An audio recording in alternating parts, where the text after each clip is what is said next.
Just like with mechanical gears, Shimano Di2, whether Ultegra or Dura-Ace, occasionally needs adjustment, even though rumours of it being self-adjusting do still persist. It's not, so here is how to make sure your Di2 works perfectly.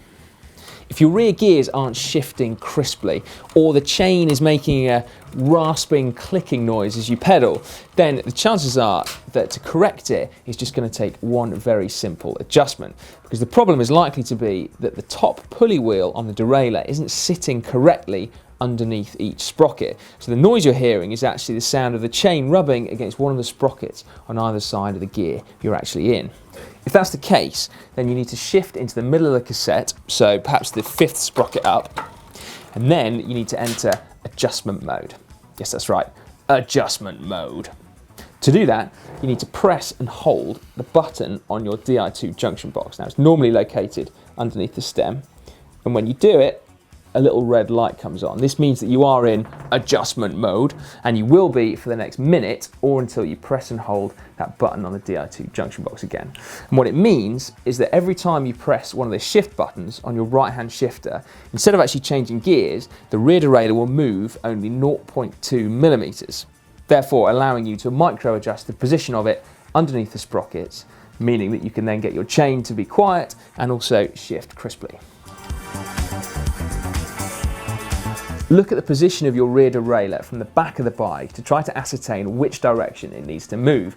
Now, if it's not clear, you can always experiment.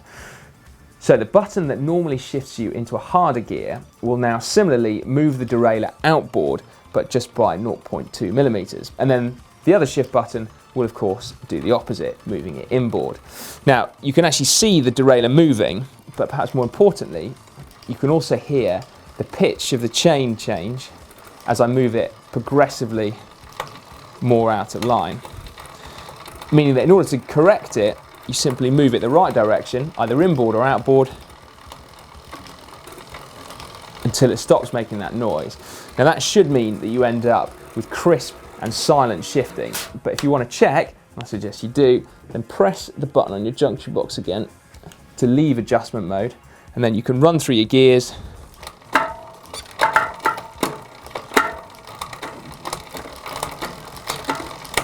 to make sure that they're crisp and silent. It's worth noting that the high and low limit screws that you have on a mechanical bike are also there and working in exactly the same way on your Di2 bike, so you always need to make sure that they are adjusted correctly. Finally, there is no micro adjust function on a Di2 front mech. If you need to adjust it, then there are certain things that you can do instead. So you need to check the height of the derailleur. So you want to look for a gap of between 1 and 3 millimeters over the big ring when you're in the little ring. Then you also need to check the alignment. So the cage needs to be parallel with the big ring, again, whilst you're in the little ring. And then you also need to check the low and high limit adjustment screws. So the low limit should mean that the chain just doesn't rub when you're in your easiest gear, and the high limit screw should be adjusted so that the chain doesn't rub when you're in your hardest gear. By the way, there are a number of modifications that you can make to the functionality of your Di2, such as speeding up the shifts or indeed turning on and off the multi-shift function. To do it though, you're going to need to connect your bike up to your PC, and it has to be a PC, it won't actually work with a Mac. And you're going to need a little connecting box called an SMPCE1.